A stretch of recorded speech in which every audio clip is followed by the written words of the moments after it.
Hello, everyone. Welcome to the Women Are Worthy Network.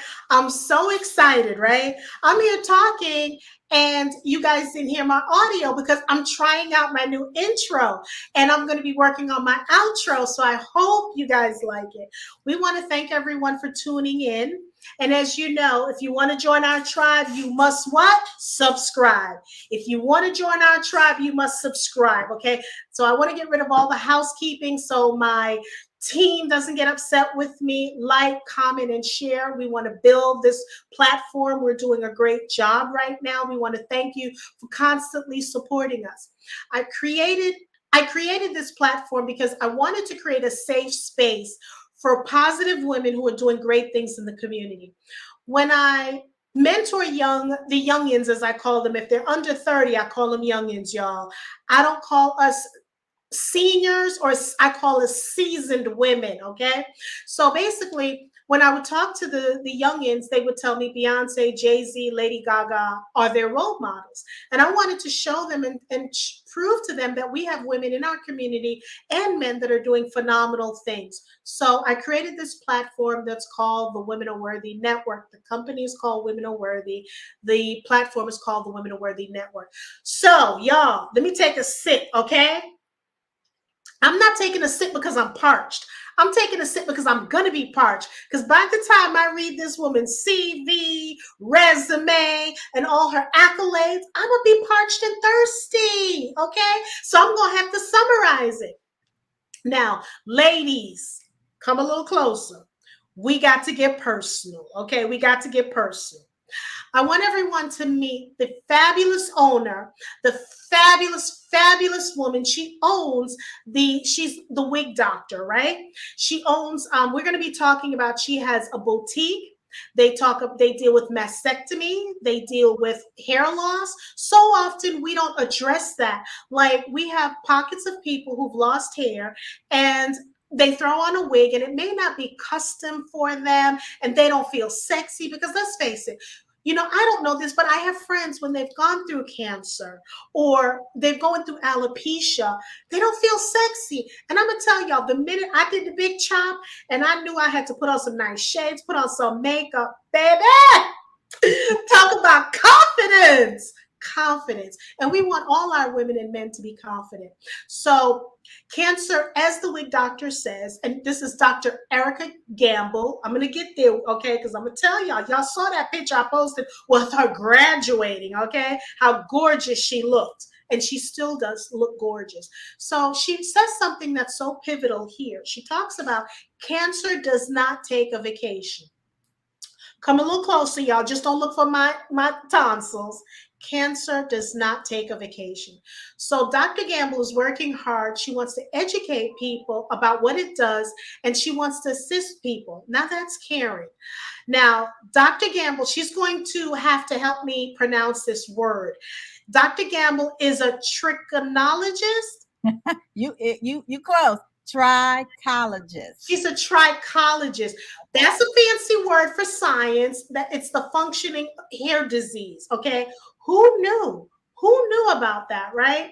So there, and she wants to talk. Her purpose is she wants to ensure that every customer leaves with a wig or a sharp hairpiece. Okay, you heard that? A sharp hairpiece. She didn't just build a brick and mortar or online to like, okay, I'm just selling. Because so often we see those people come and go. You buy a hair and things like that. So she wants the hairpiece or the wig. It's specifically made for them. This is. Let me repeat this, y'all, because she wants it known. This is not a wig shop. It's not a wig shop. This is all about lifestyle. Okay, you get up every morning, you brush your teeth. This is about lifestyle. So I wanted Dr. Gamble to come out here and talk about her entrepreneurial journey, right? Because how did she get from where she was to do this? So the Women Are Worthy Network, we're proud, we're so honored to have Dr. Erica Gamble. Yay. Thank you so much for that great introduction. And yeah, you said a lot. And I think what happens is that people hear a lot. My job is to educate. And you said it. It's not about, this is not a beauty supply store. And the word beauty is tricky, right? Because I know that the women come in, they want to feel beautiful, they want to look good, they want to feel better, but there's a little bit of nuance to this, right? It's just not cut and dry. This is not just a grab and go. I grab a wig off the shelf and I run out the door. We have candid conversations in here, and we talk about everything from the beginning of the journey, whether it's hair loss, whether it's alopecia, cancer, whatever it is. We start at the beginning, we get to the middle, and then we talk about maybe what the end will look like. So this is all about education for me. Okay, out of everything, because I get intrigued, nosy, to want to know, how did you land in this field? Like, what affected you that made you realize you wanted to create an impact? Dr. Gamble, I think you Got froze some here. technical difficulties. Okay. Okay. Well, do you want me to repeat that? I can if you didn't hear me. Okay. I want to know, what made you decide to get into this field, and how did you know you were going to impact so many people? Okay, great question. I get asked this question all the time. So I'll make a long story short. I moved from Cleveland, Ohio to Atlanta, Georgia in 2006. I was working for corporate. I was working for AT&T. I was traveling all over the world. My discipline is human resources. So I was the human resources VP, VP of HR. I was helping people with the HR stuff that was going on. So I was wearing wigs because I lost my hairstylist. My hairstylist was my sister-in-law. I moved. I didn't have anybody to do my hair, and I was traveling. And we know, and when we're sitting at boardroom tables and we're sitting in meetings, we need to look good, and the humidity and all of that stuff. So I'm like, I can't fool around with this. I'm just gonna have to get back into wearing wigs, and so I did. Part of it was okay because it was convenient, but the wigs that I was buying were not looking that great. They were manageable, but it wasn't really what I needed. So over the course of the time, I started collecting all these wigs, and then I'm like, I don't have any place to put these wigs. Or I'm thinking, who can I give these wigs to? I wore this once, I wore this twice. I could really give this to somebody who perhaps doesn't have the money. So honestly, one day me and my husband were riding by and I saw a space for rent. I said, you know what? I'm going to open up a wig boutique. Now, keep in mind, I had no knowledge of the business. I knew nothing about wigs, vendors, manufacturers, supply, demand. I knew nothing. I just jumped in feet first. I said, I'm going to do this because women want to look nice on Friday, want to wear a nice wig to the party on Saturday, want to do all these things. So I'm thinking about the beauty of wigs. So I opened up the store. I didn't know what I was doing. I went to Memphis, Tennessee with my husband, and we bought a container from a beauty supply store that was going out of business. So I thought, I'm going to grab all of their junk, leftover stuff, stock my store with it, and I'm going to be onto some things. Well, little did I know, that's not what people needed. That's not what they wanted. And I'm sitting here and I'm stuck with all this stuff. So I'm going to tell you, if I can be honest on here, after about 3 weeks, nobody came. Nobody knew I was there. No one knew I existed. One day, in comes a lady. She walks in. Then here comes her husband. He walks in, and then here comes 2 children. And I'm thinking, what do they want? Some Halloween costumes or what? Because I didn't have nothing for them, and I didn't know what. So she stopped right at the door, and I said, "Can I help you?" And she said, "Yes. The Georgia Cancer Center sent me to you. I've been diagnosed with breast cancer. I'm going to lose my hair in about 2 weeks, and I'm also going to lose my breasts. Can you help me?" We both looked at each other. I looked at her husband. I looked at those kids, and we nearly fell to the floor. Now, I was crying for 2 reasons. Number one, that's a sad story. She's diagnosed. This woman her life is about to change. Her husband was lost. He looked like he didn't know what to do. I was also crying because I didn't have nothing for the lady in the store. I had nothing for her. She was a beautiful Caucasian woman. She had beautiful hair. She looked very professional, well put together. Hair was nice. And I'm like, okay, I don't have anything. So trajectory changed that day. The next day, I ran over to the cancer center and asked them, why would you send this lady over here? I don't know what I'm doing. I have no clue what I'm doing. And they're like, oh, yeah, you do. Because this is what's happening. This is the percentage of women who are being diagnosed. This is the percentage of women that's on chemotherapy. This is the percentage, and breaking it down. And I'm like, man, this has changed my life, and this is going to help change other. And from there, that was it. I'm like, okay, I now am charged to do something. You have your purpose. And think about this. If you are driving with your husband, you see how God works? Man, he's good. You're driving with your husband, you see this spot, and you're like, you know what? I'm going to take it. Miss Matthews said noble intentions can beget noble results, right? That's deep. And to see that you followed it, because you could have said, okay, nobody's coming in 3 weeks later. I don't know what I'm doing. Let's shut this down because I don't need to keep pouring money. But you were obedient. And for some reason, which was God, he told you, no, you're going to stay here. And then when the woman who sought you out, when she mentioned that was another opportunity to run behind and like, nope. But you listened to yourself. First of all, I want to thank you and commend you for doing that, because I volunteered at Cancer Outreach Center, and it's so hard to see when they first come in, and then when they lose their hair, they're so self-conscious when they just need to be worried, be concerned, not worried, concerned about being healthy, being positive, but you're always looking in the mirror and you're wearing a bad wig, things like, and things of that nature. So now that you were by your bootstraps and you're like, I'm going to figure this out. I have my purpose now. I want to help people who's losing hair, whether it's cancer, alopecia, or whatever. Okay. Did you have issues when it comes to manufacturing, export? Yes, I wanted to get into that, especially with African Americans. Yes. So I'll tell you, I got over a dozen no's. Those no's came from all directions. So the one thing that I did not know, because again, remember, I didn't know anything about this business.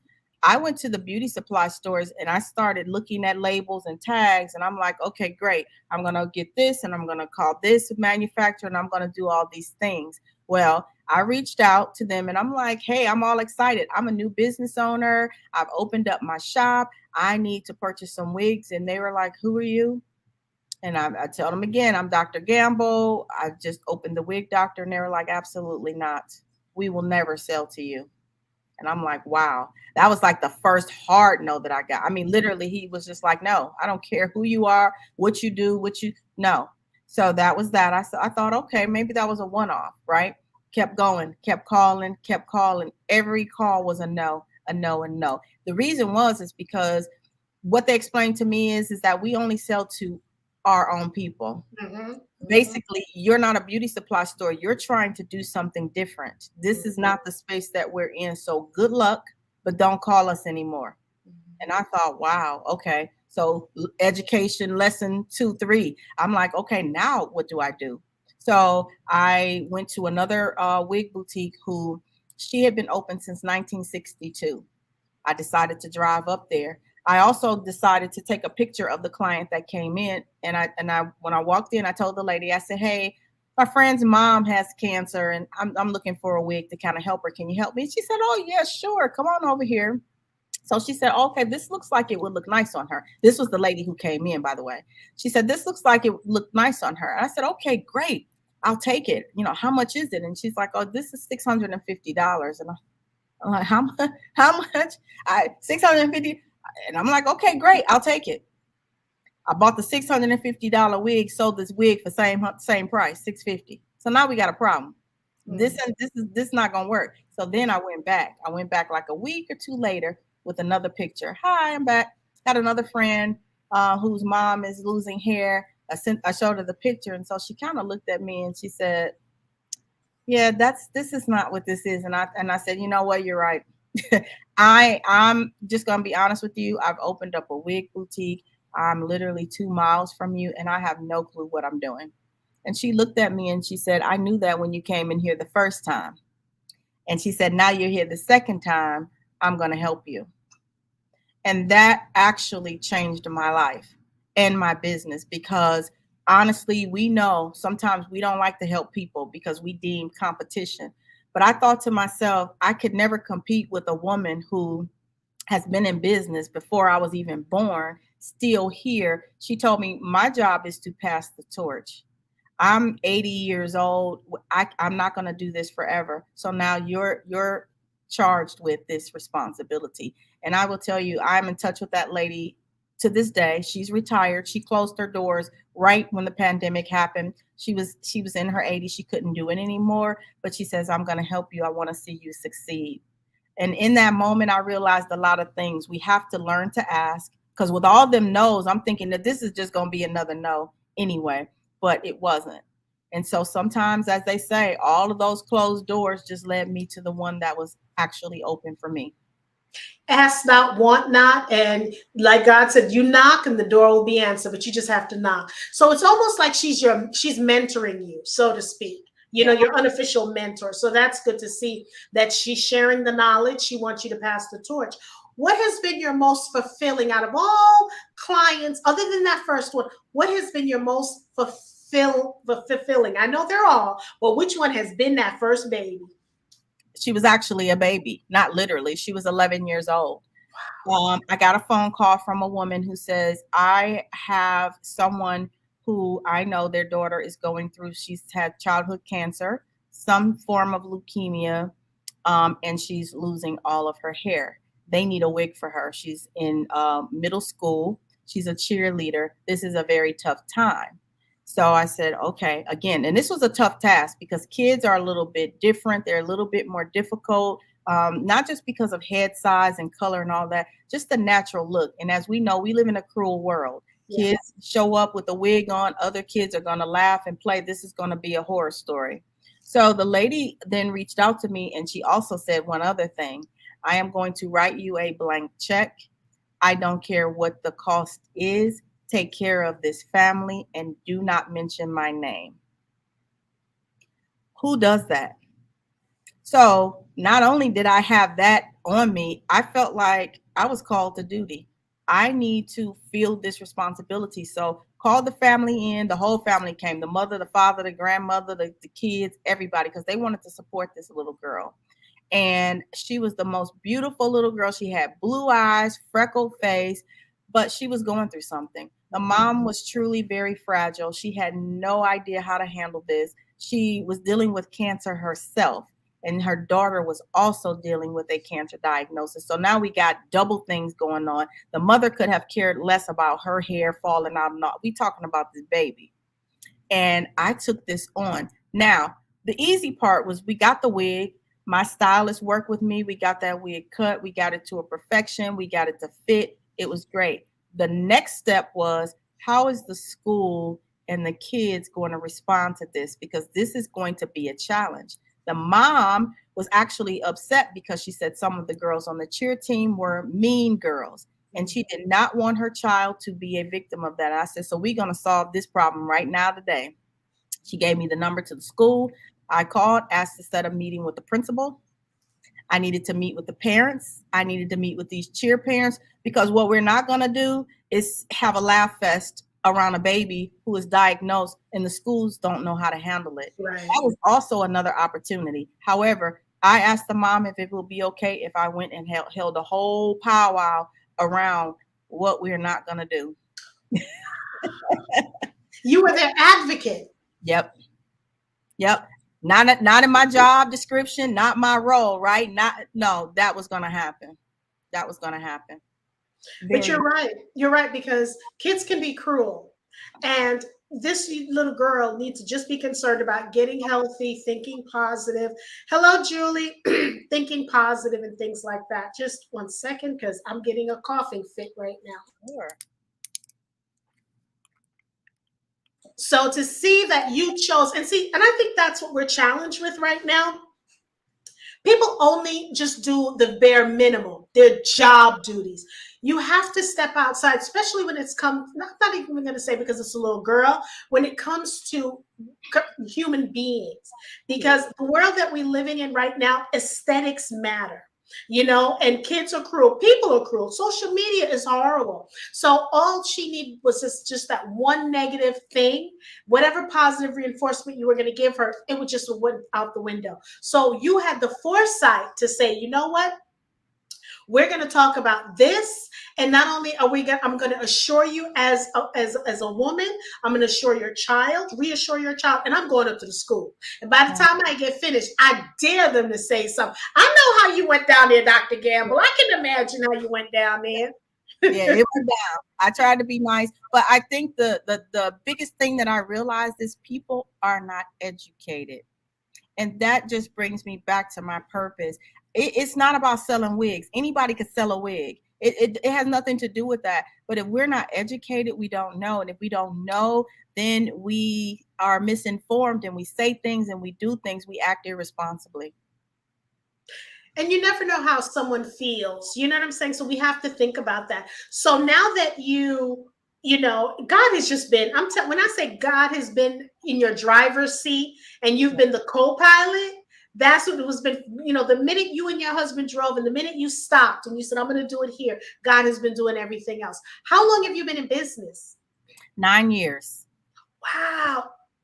And where in Georgia are you located? So I have, I'm in Marietta. So the first location that I drove by was in Marietta. I have left that location, but I found a new location and I am actually still in Marietta. And then as of April of last year, I opened my second location in Fayetteville, Georgia, which is south of the airport. Right. And see, for those of you tuning in, we have the Wig Doctor, the one and only, the fabulous Dr. Erica Gamble, right? So again, when we're talking about the Wig Doctor, we're not talking about like a beauty supply store, like, ooh, I want to have Pocahontas today. Tomorrow I want to look like Shaka Khan. No, she's actually addressing symptoms. She's actually addressing, the alopecias. She's actually addressing cancer patients who have lost their hair. So I consider her like the enthusiastic doctor, in my opinion, because she wants people to feel good. Because let's face it, Dr. Gamble, when you feel good, when you look good, you feel good. Because there's something like, if you normally wear flats and when you put on some pumps and you put on the right undergarments, baby, ain't nobody can tell you nothing, So it just feels so good. What is your goal? Let's say President Biden is watching the show and he's like, I'm liking that Erica Gamble gal, that Dr. Gamble. And if he were to give you $1 million right now for a cause, for a 501c3, where would you put that money? What would you do with it? Gosh, that's tricky. So there's a lot of causes. I would have to split it. And I say that because we hear a lot about cancer. We hear the most about breast cancer. We have to realize that there are lots of cancers that we don't talk about. And there are lots of people struggling with things that, people just don't have any idea. I feel like a lot of the research dollars do go to breast cancer, but there are a high number of women who are diagnosed. And I think we kind of understand that. But there are also people who are diagnosed with stomach cancers, throat cancers, foot cancer. I've heard all kinds of things. Colon cancer. We don't talk about it. And it's just like, we want to make sure that all groups are represented. Also to the autoimmune diseases, because there are women who have lupus.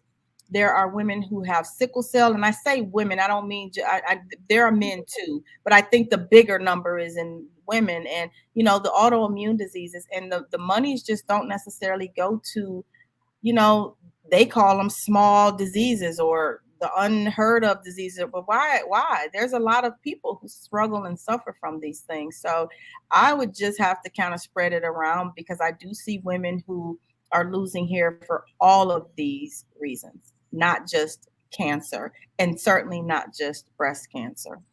And and then we have to add this component to it, which would be mental illness, because you can have stress, as and you can lose your hair because of stress. So we have to add the mental component, and I think that's what's missing. You're right. when I volunteer at the Cancer Outreach Center, I forgot that, hey, there's throat cancer, pancreatic cancer, this cancer, because so much is, or testicular cancer, so much emphasis is put on. And I don't know if it's because the loudest person hitting the door, that's who you're listening to, but it's so many cancers out there, but you constantly think breast cancer, because that's what we're seeing more often. So we have Miss Matthews. She says Looney Mooney, that's what she calls lupus, has been uninvited attachment for years now. Miss Matthews, are you saying that you have lupus? Is that what you're? I think that's what you're saying. And I have a friend who has MS, Yeah. and we have all these autoimmune. You're right. There's so many dollars need to go into different pockets of different things that are attacking women, men too, but large proportionally towards women. We really need to talk about that. So, okay, so we talked about that. What is your goal? Where do you see your business, your personal business, and where do you see your professional business, let's say in 3 years?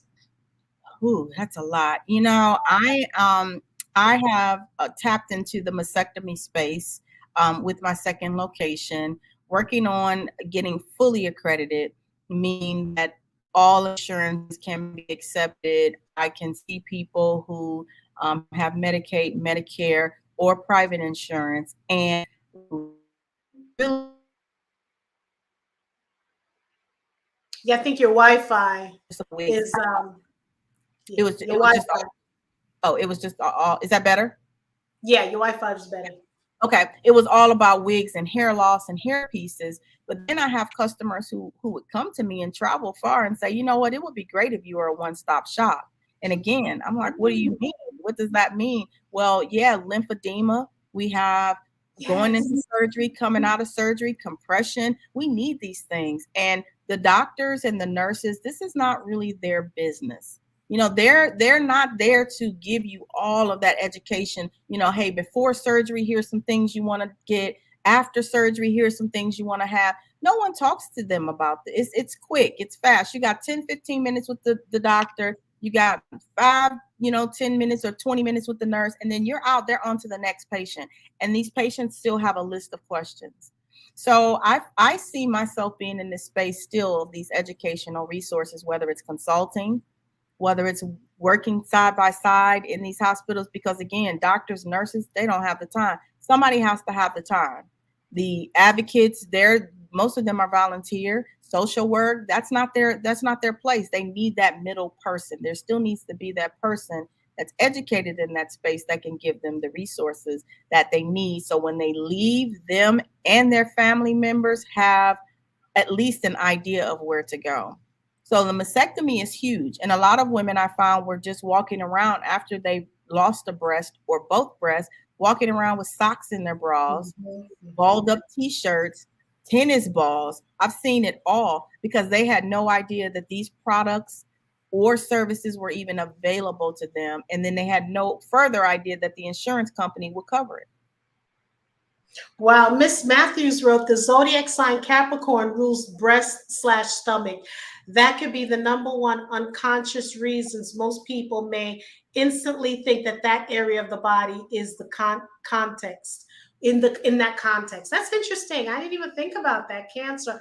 I mean, she is so deep whenever she comes on the show. Miss Matthews, I want to thank you for always, supporting and being part of our show and giving us knowledge. I asked her about Capricorn, and she said Capricorn rules the bones, skeleton, teeth, and knees. It's Cancer's opposite sign. It's the father of the zodiac, Saturn, father time.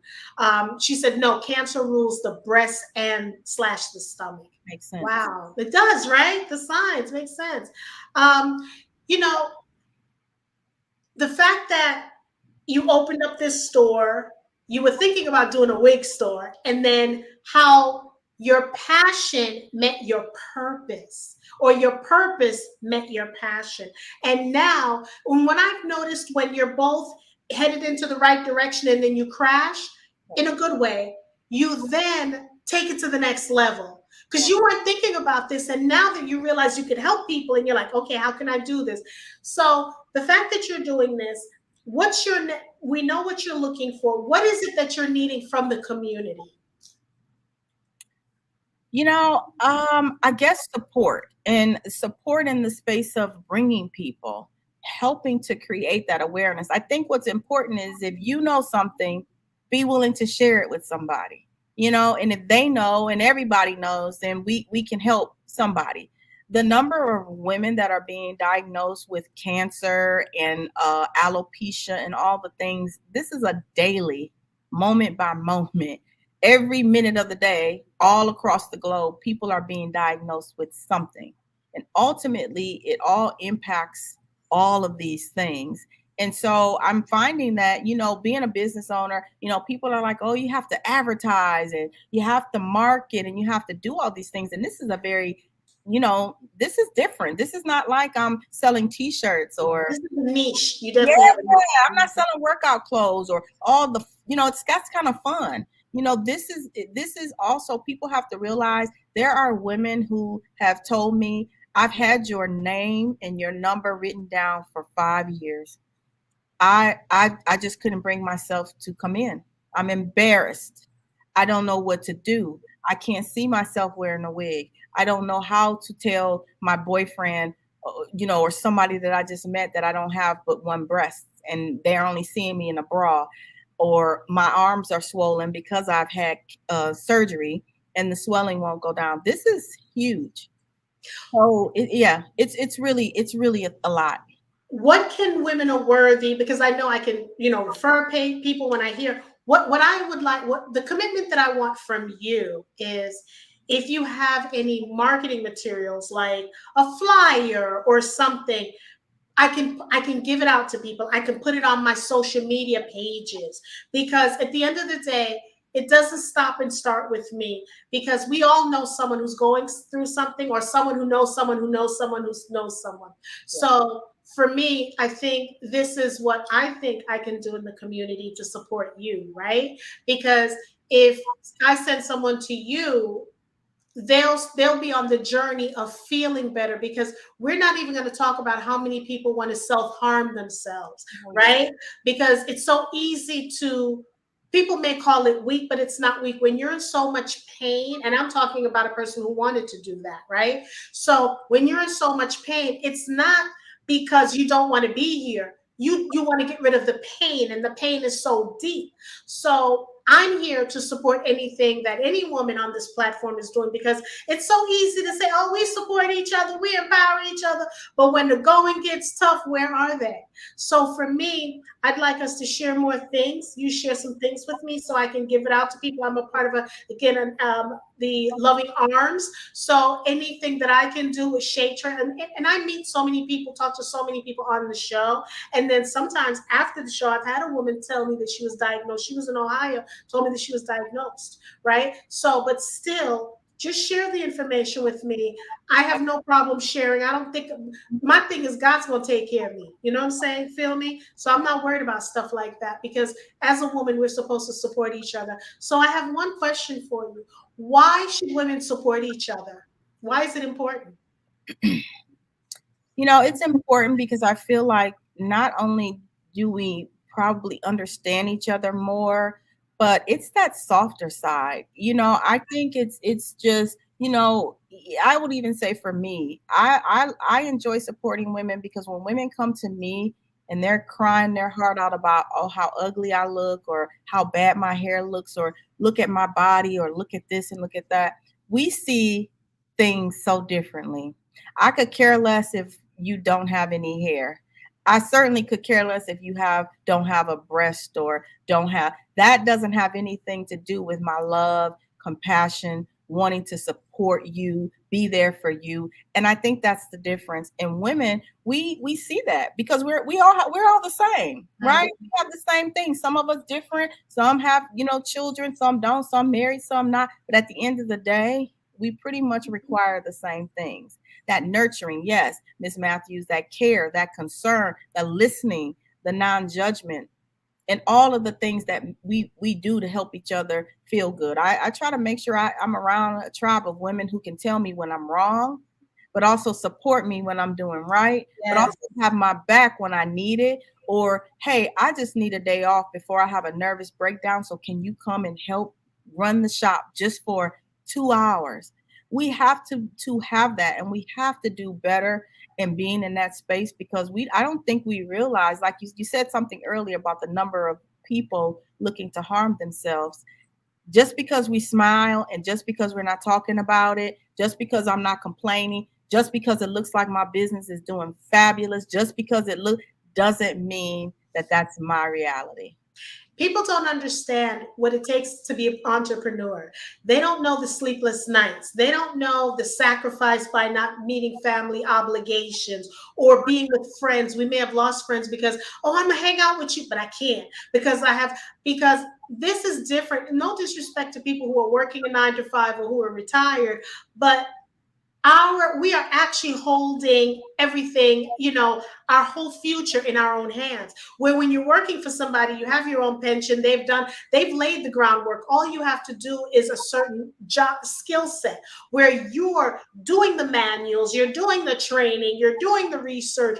People don't understand, and that's what I want women to understand, that especially entrepreneurs, it's okay not being okay. We have to start supporting each other more, because being an entrepreneur is not for the faint of hearts. I say it over and over and over again. It's not for the faint of hearts, but people need to give us grace too when we can't make certain things, right? I can't make the birthday party. I'm taking care of this now, but later on when I'm on that level, how about I throw you a birthday party on that yacht? Yep. Okay, so you gotta bear with us. We want to thank everyone for tuning in to the Women Are Worthy Network. It's just been amazing. Before we go, let me have your IG. Because I want to put your contact in. What's your IG handle? Yes, it's THE _ wig, WIG _ DR. And what is your DR? And what is, you have Facebook? Yep, and the Facebook, it's the same. So it's the Wig Doctor. So it's not _ anything, just the Wig Doctor? Yeah, Facebook is just the Wig Doctor, yes. And what is your website? It's www.wigdoctor, so that's WIGDR.com. Okay, so let me repeat that again. So it's www.wigdr.com. Yes. Okay, you on Twitter? Yes.